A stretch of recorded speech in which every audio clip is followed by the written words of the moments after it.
오늘 하나님께서 우리에게 주신 말씀은 창세기, 구약성경 창세기 22장 1절부터 14절 말씀이 조금 길지만 우리가 잘 알고 있는 그런 내용입니다.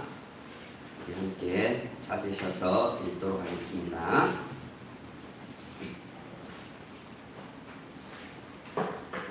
창세기 22장 1절부터 14절입니다. 우리 찾으셨으면 한 목소리를 읽도록 합니다. 시작.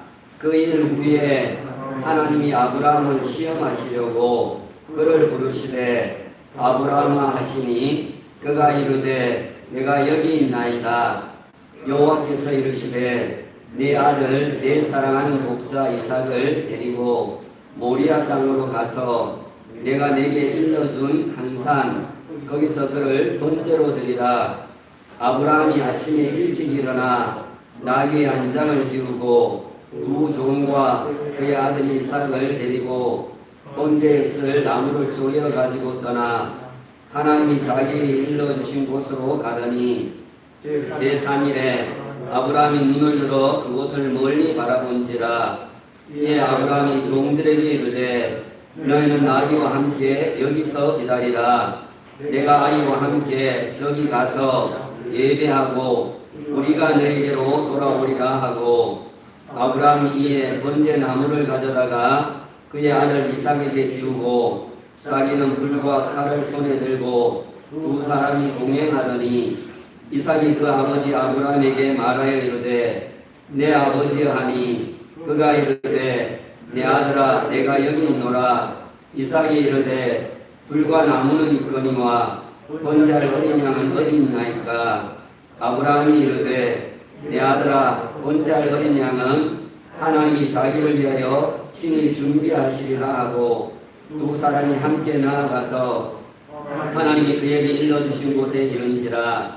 이에 아브라함이 그곳에 제단을 쌓고 나무를 벌려놓고 그의 아들 이삭을 결박하여 제단 나무 위에 놓고 손을 내밀어 칼을 잡고 그 아들을 잡으려 하니 여호와의 사자가 하늘에서부터 그를 불러 이르시되 아브라함아 아브라함아 하시는지라.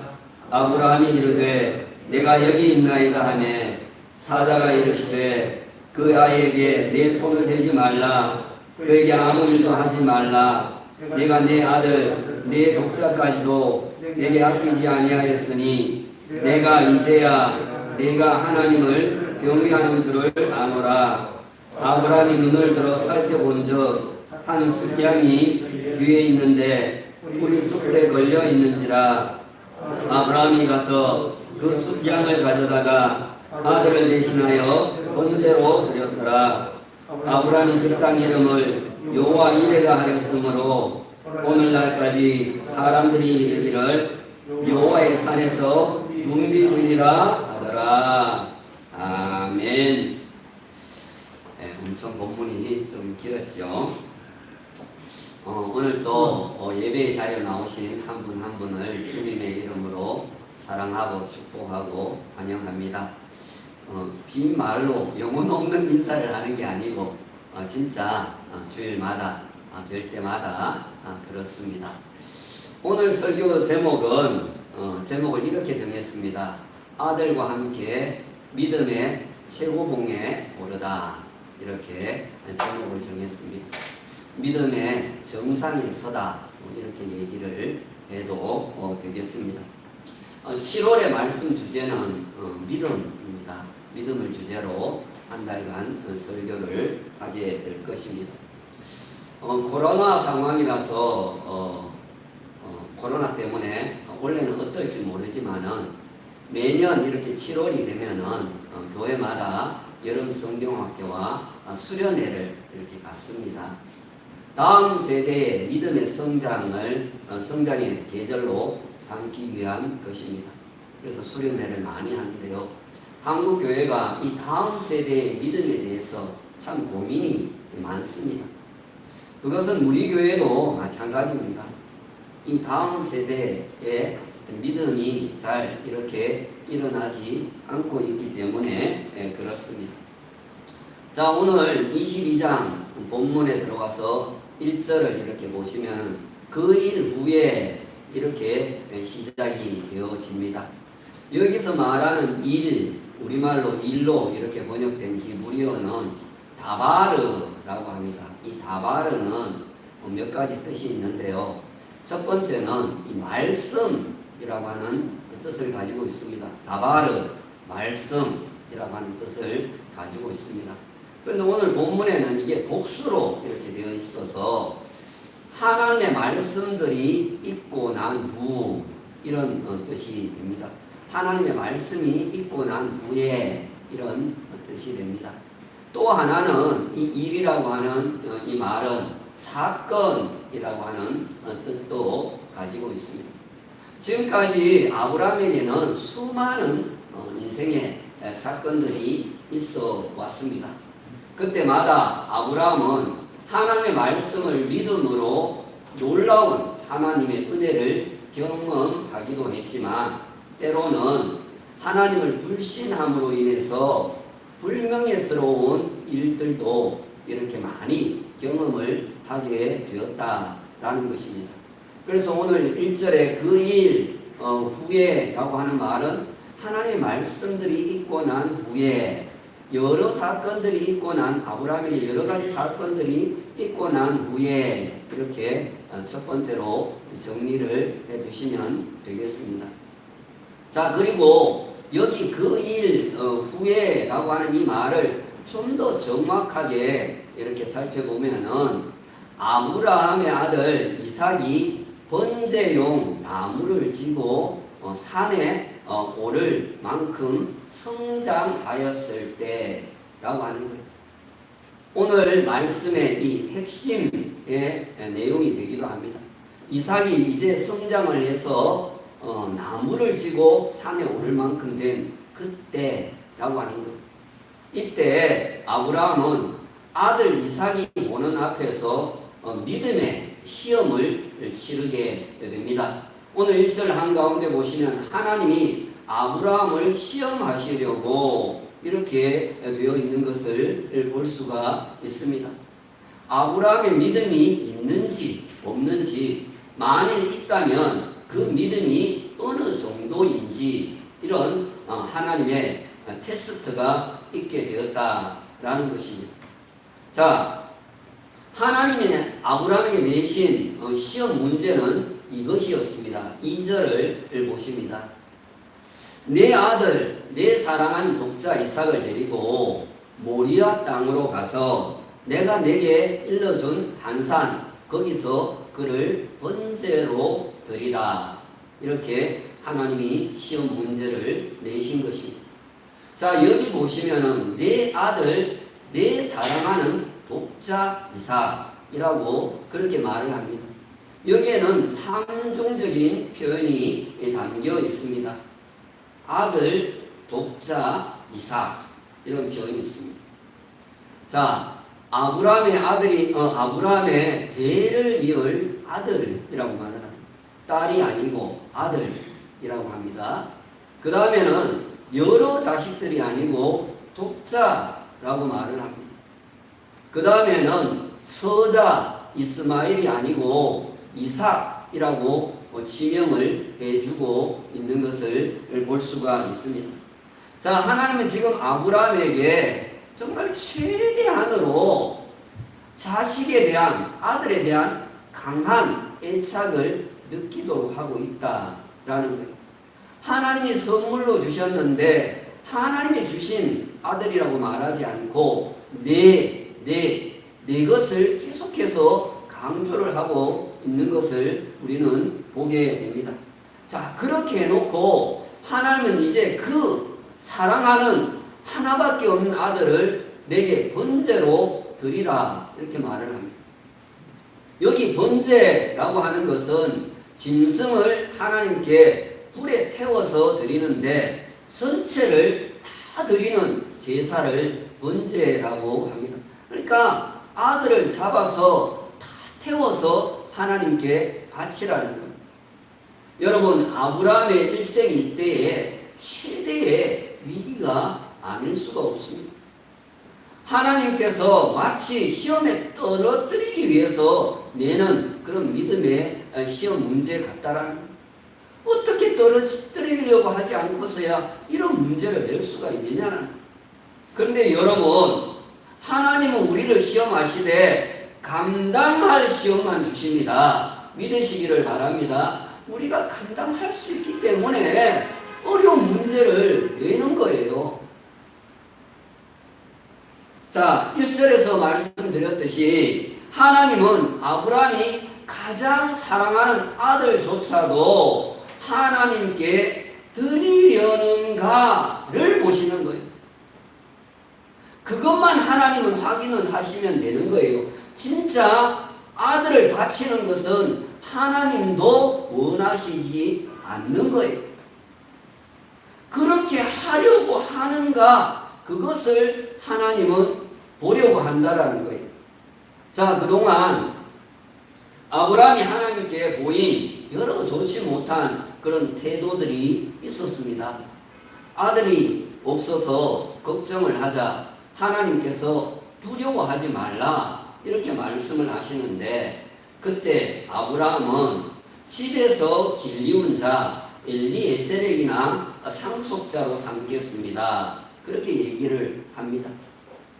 아들을 주시겠다라고 이야기를 하자 이번에는 사례의 몸종이었던 하가를 통해서 믿음의 자녀가 아닌, 영적인 자녀가 아닌 육신의 자녀를 낳습니다. 이번에는 하나님께서 내 아내 사라를 통해서 아들을 주시겠다 그렇게 얘기를 하자 웃습니다.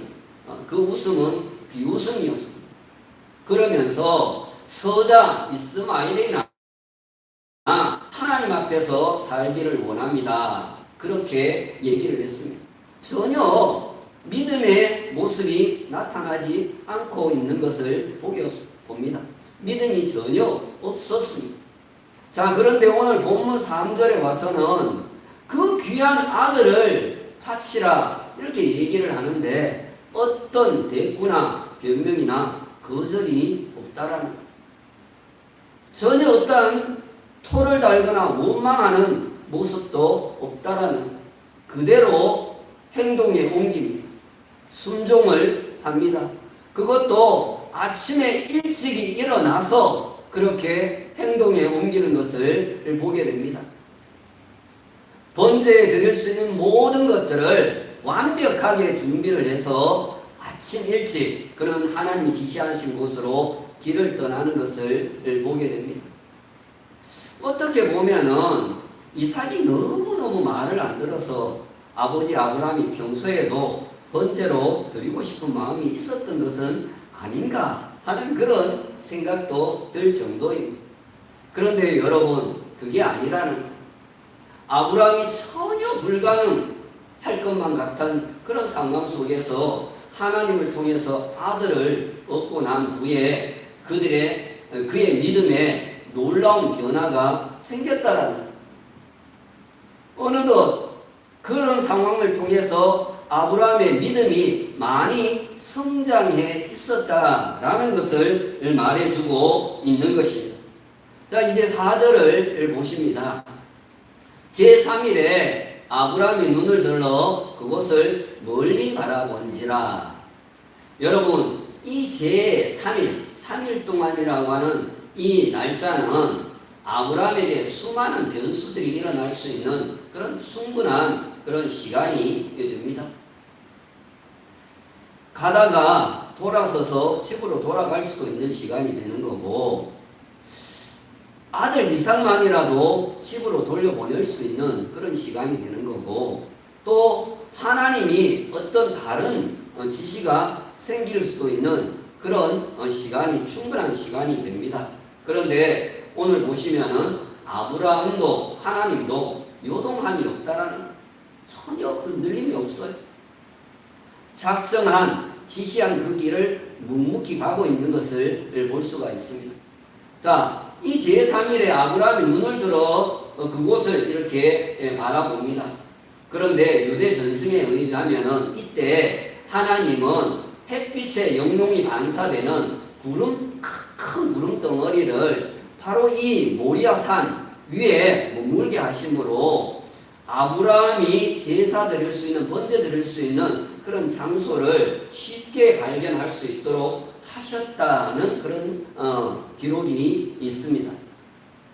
눈을 들어 산을 보아라. 너의 도움 어디서 오나. 천지지으신 너를 만드신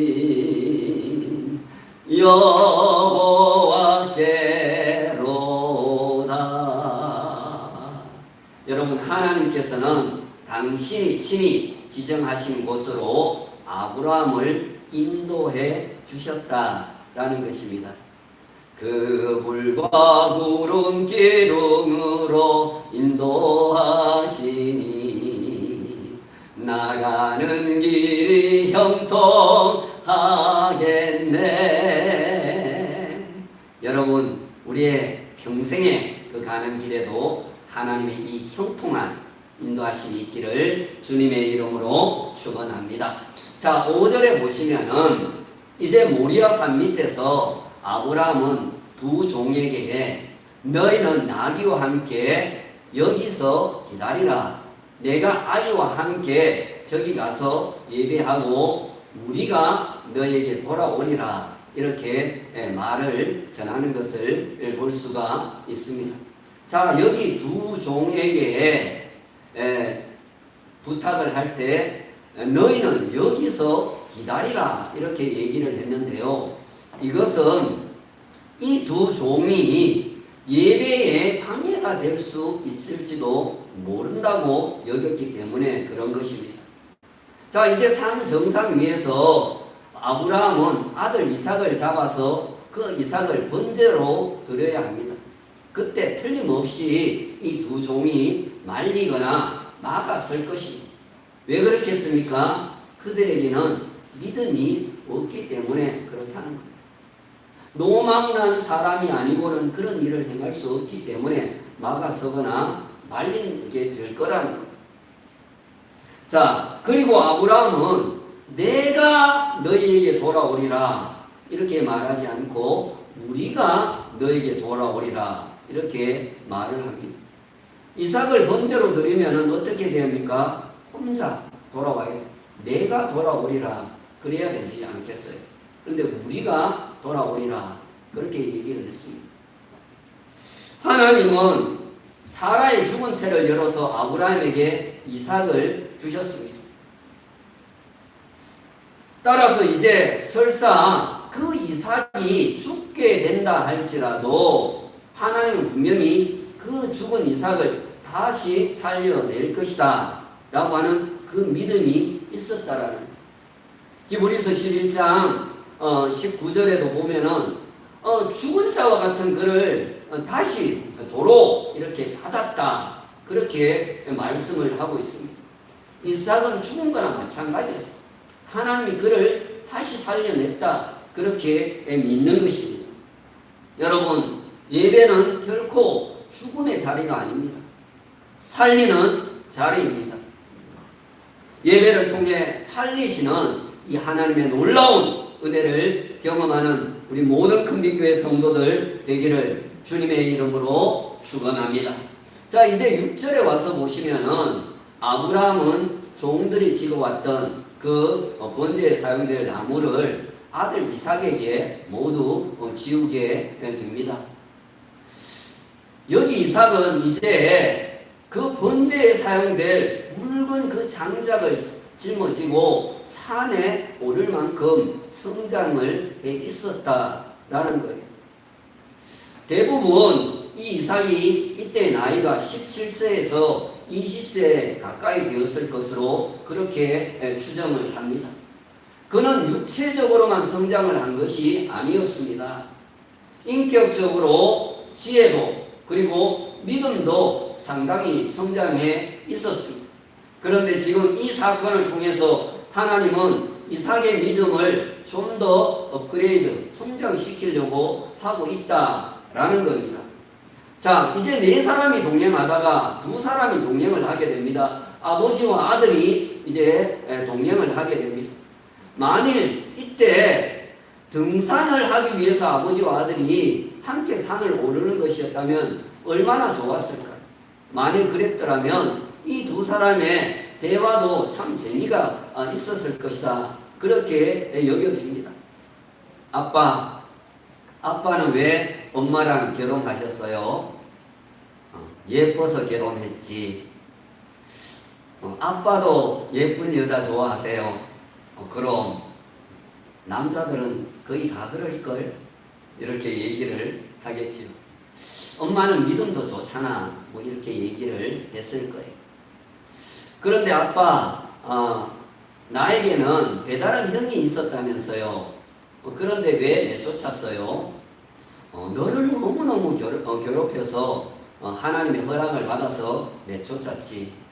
엄마, 아빠는 나를 그렇게 사랑하셨어요. 그러면서 정말 행복했을 거예요. 그런데 지금 상황은 아니에요. 아브라함의 정말 내적 그런 고통은 고스란히 그를 침묵게 만들었을 것입니다. 그리고 평소와 다른 그 아버지의 표정은 이 이삭으로 하여금 긴장감과 당혹감, 그리고 이 여행에 참대가 하는 그런 궁금증도 불러 일으켰을 것입니다. 자, 그런데 7절에 보시면은 그런 오랜 침묵을 깨고 이삭이 아버지에게 이렇게 묻습니다. 내 아버지여, 번제할 어린 양은 어디 있나이까? 이 질문은 아버지 아브라함에게는 너무나도 가슴 아픈 질문이 아닐 수가 없습니다. 너야? 이렇게 얘기하고 싶은 그런 상황이 아닙니까? 그런데 여러분, 실은 이 질문은 모든 인류에게 던지는 가장 중요한 질문이 됩니다. 짐승인 양을 잡아 들여서 되는 것도 아니고 또 사람을 번제로 들여서 되는 것도 아니라는 것입니다. 여러분, 참된 예배는 오직 세상 죄를 지고 가시는 어린 양 되시는 예수 그리스도로만 가능합니다. 믿으시기를 축원합니다. 인간이 해결할 수 있는 게 아니에요. 사람이 번제가 될 수가 있는 게 아니라는 것입니다. 자, 8절에 가서 보시면은 아들의 그 말에 아버지가 아브라함이 이삭에게 이렇게 대답을 합니다. 내 아들아, 하나님이 친히 준비하시리라. 여러분, 이것은 지금 아버지 아브라함이 아들에게 거짓말을 하는 게 아니에요. 또한 하나님께서 사전에 이삭을 대신할 다른 제물을 준비하시겠다라고 자신에게 말씀했다라고 하는 그런 뜻도 아닙니다. 다만 앞으로 되어질 그 모든 일이 하나님의 뜻 안에서 선하게 이루어질 것이다 라고 하는 그 믿음을 확신에 찬 대답일 뿐이다. 나는 어떻게 될지 모르지만 하나님은 분명히 내 인생에서 선한 길로 인도해 가실 거다. 그것을 믿는 것, 그것이 바로 하나님께서 친히 준비하신다 라고 하는 말씀이 되는 것입니다. 자, 9절에 가서 보시면 이제 아브라함은 하나님의 일러준 곳에 이르러서 제단을 쌓고 나무를 벌려놓고 이삭을 묻고 이렇게 결박하여서 이 나무 위에 올려놓습니다. 그제서야 이삭은 나를 번제로 하나님께 바치려고 하는가 보다, 그렇게 알게 되었습니다. 여러분, 이 상황에서 혈기왕성한 이삭은 하려고만 했다면 얼마든지 노쇠한 아버지의 그 행동을 뿌리칠 수가 있는 그런 상황이었습니다. 그러나 이삭은 아버지의 뜻에 묵묵히 순종을 하는데 아마도 아브라함의 그 행위가 하나님의 뜻 안에서 작정된 것임을 알았기 때문일 것이다 라는 것입니다. 모든 돌아가는 상황을 보니까 분명히 이 속에는 하나님의 뜻이 담겨 있다라는 것을 이삭도 알게 되었다라는 거예요. 여러분, 요즘에는요, 이 믿음에 대한 세대 갈등, 세대 단절이 가정마다 많이 일어나고 있는 그런 상황입니다. 어렸을 때는 이 세대 갈등이 있지만은 부모의 힘에 의해서 교회를 이렇게 다니는 경우가 많이 있습니다. 그런데 오늘 이 본문에 나오는 이삭 정도 이렇게 성장을 하고 나면은 가정 안에 믿음의 이 세대 단절이 일어나게 된다라는 것입니다. 부모도 큰 자식 어떻게 할 수 없다 그렇게 하며 포기를 해버립니다. 그에 비해 오늘 본문의 아브라함과 이삭은 믿음에 대해서 세대 공감이 일어났다라는 것입니다. 오늘 우리의 가정에도 믿음에 관해서만큼은 반드시 이 세대, 믿음에 대한 세대 공감이 일어날 수 있기를 주님의 이름으로 축원합니다. 자, 10절에 가서 보시면은 칼을 잡고 그 아들을 잡으려고 했다는 것은 아브라함이 할 수 있었던 순종에 대한 마지막 행위였다, 그렇게 말할 수가 있습니다. 따라서 이제는 이삭은 죽은 목숨이나 다름이 없는 것입니다. 그러므로 구태여 이삭을 죽이지 않더라도 아브라함의 믿음에 대한 그런 것이 입증된 그런 상황인 것이고, 또 제사 행위도 성취되었다, 그렇게 말할 수가 있는 것입니다.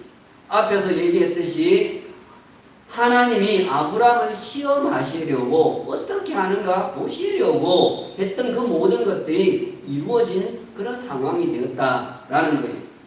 자, 12절에 가서 보시면은 하나님의 사자가 이렇게 얘기를 합니다. 내가 이제야 내가 하나님을 경외하는 줄을 아노라. 자, 오늘 이 시험은 아브라함과 이삭, 아버지와 아들이 함께 치르는 시험이었습니다. 그동안 많은 설교의 초점은 아브라함의 믿음에 있었는데 그게 아니라는, 아버지와 아들이 함께 치르는 믿음의 시험이었다라는 것. 자, 하나님은 그들에게 믿음의 점수를 주셨습니다. 아브라함, 아들과 함께 믿음의 최고봉에 오르다, 믿음의 정상에 오르다, 이렇게 하나님께서 평가를 해주셨습니다. 100점이라는 그런 말입니다. 믿음의 점수 100점. 그런데 저는 95점을 주고 싶어요. 왜냐하면 그들에게는 5점이 없기 때문입니다. 이 무슨 말인가를 알아들어야 되는데 100점이라는 그런 얘기를 하고 있는 것입니다. 자, 13절에 가서 보시면은 아브라함은 한 순장의 뿔이 숯불에 걸려 있는 것을 발견을 하게 됩니다. 하나님께서 이삭을 대신해서 친히 준비하신 것입니다. 여러분, 혹 이런 경험 하신 적 있는지 모르겠어요. 사실 많이 일어날 수 있는 그런 이야기. 정말로 친하고 또 어렵게 사는 친구가 찾아왔습니다. 찾아와서는 밥 먹으러 가자는 것, 소고기가 먹고 싶다는 것. 그런데 가만히 보니까 식구들을 다 데리고 온 거예요. 그 식구들 중에는 애들이 성장을 해가지고 엄청 많이 먹게 생긴 거예요. 아는 식당에 예약을 하고 자기들 집의 식구들과 친구들의 가족들을 데리고 식당에 갔습니다. 아니나 다를까 진짜로 많이 먹는 거예요. 내 지갑 사정은 생각도 않고 더 시켜 그러면서 먹는 거예요. 그날따라 우리 집 아들도 애들도 누가 많이 먹나 경쟁이라고 하듯이 그렇게 많이 먹는 거예요. 나는 점점 입맛이 없어집니다.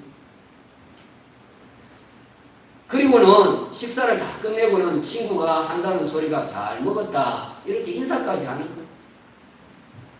친구가 화장실 간 사이에 도대체 얼마나 돈이 나왔나 싶어서 계산대에 가서 물었더니 아까 친구분이 다 계산하셨는데요.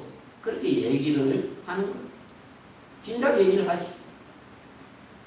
원망이 나왔을까요? 아니죠. 미안한 마음, 감사하는 마음이 생기지 않았겠습니까? 자, 14절에 보시면은 아브라함은 아들을 대신해서 수량을 번제로 드린 그 땅 이름을 여호와 이레라고 했습니다.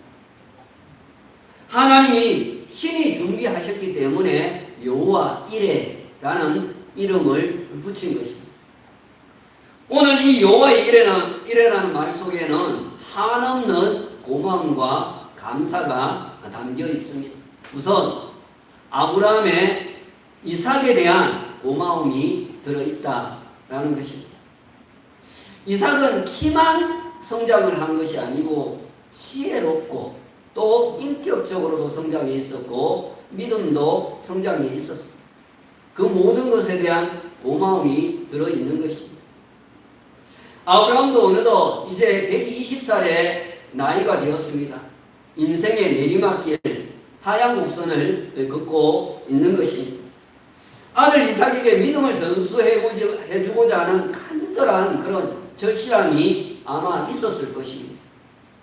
많은 물질의 유산보다 믿음의 유산이 너무나도 소중하다는 것을 아브라함은 너무나도 잘 알고 있었습니다. 그런데 아직 이 이삭의 믿음이 어느 정도인지 알 길이 없는 것입니다. 고민하던 차에 오늘 하나님으로부터 시험이 있었고 그 시험의 아들은 너무나도 흡족한 믿음을 보이게 되었다라는 이 아들을 보면서 고마움이 들지 않겠습니까? 또한 아버지의 신앙을 믿어준 것에 대한 고마움도 그 속에는 들어 있었을 것입니다. 여러분, 만일 이삭이 이 아버지가 나이가 들더니 노망을 했나 라고 하면서 뛰쳐나가면은 모든 것은 엉망이 되고 마는 것입니다. 아브라함에게 아무리 믿음이 있어도 엉망이 되지를 않겠습니까? 그러나 이삭은 그러지를 않았습니다. 하나님에 대한 신뢰가 있었고 아버지의 믿음에 대한 신뢰도 그는 가지고 있었기 때문에 그런 것입니다. 제가 잊지 못하는 눈빛 하나가 있습니다. 서울의 명문대학을 다니는 아들이 모 교회인 시골 교회에 여름 성경학교와 수련회에 와서 교사로 그렇게 봉사를 하고 있는데 아버지 장로님이 그런 아들을 바라보는데 그 눈빛이 너무나도 사랑스럽더라고요. 내 아들 참 잘하고 있어. 믿음의 대물림이 잘 이루어지고 있다는 것을 느꼈기 때문에 그런 것입니다. 자, 아브라함은 하나님께도 감사를 드렸을 것입니다. 자신의 믿음뿐만 아니라 아들의 믿음도 시험하셔서 자신에게 알려주셨기 때문에 그런 것입니다. 또한 금지옥엽 같은 아들을 살려주신 것에 대한 감사도 들어있었을 것입니다. 여러분, 이삭만 산 게 아니에요, 실은. 이삭이 살았기에 시대에 있던 어머니 사라도 살아난 것입니다. 당연히 아브라함도 산 것입니다. 만일 이삭이 죽었다면 그들도 정말 살기 정말 힘들었을 것입니다. 그런데 실은 하나님도 이들 때문에 살았다, 그렇게 말할 수가 있습니다. 하나님을 잘 믿는 사람에게 어려움이 있어 보세요. 그것이 고스란히 하나님께로 향하게 되지를 않겠습니까? 이제 이렇게 말씀을 맺습니다. 여러분, 그들은 하나님을 신뢰함으로 하나님의 시험을 넉넉히 통과하여서 믿음의 최고봉에 오르게 되었습니다. 내 자녀들과 함께 믿음의 최고봉에 오르는 그런 삶을 살기를 주님의 이름으로 축원합니다. 그러면 그곳에서 하나님이 충분히 준비하시고 예비하시는 차려진 상을 날마다 받으며 사는 그런 경험하며 살게 될 줄 믿습니다. 믿음의 날마다 도전함으로 여호와 이레의 복을 받고 여호와 이레의 감사가 넘쳐나는 그런 생애가 되기를 예수님의 이름으로 축원합니다. 오늘 주신 말씀을 우리 생각하면서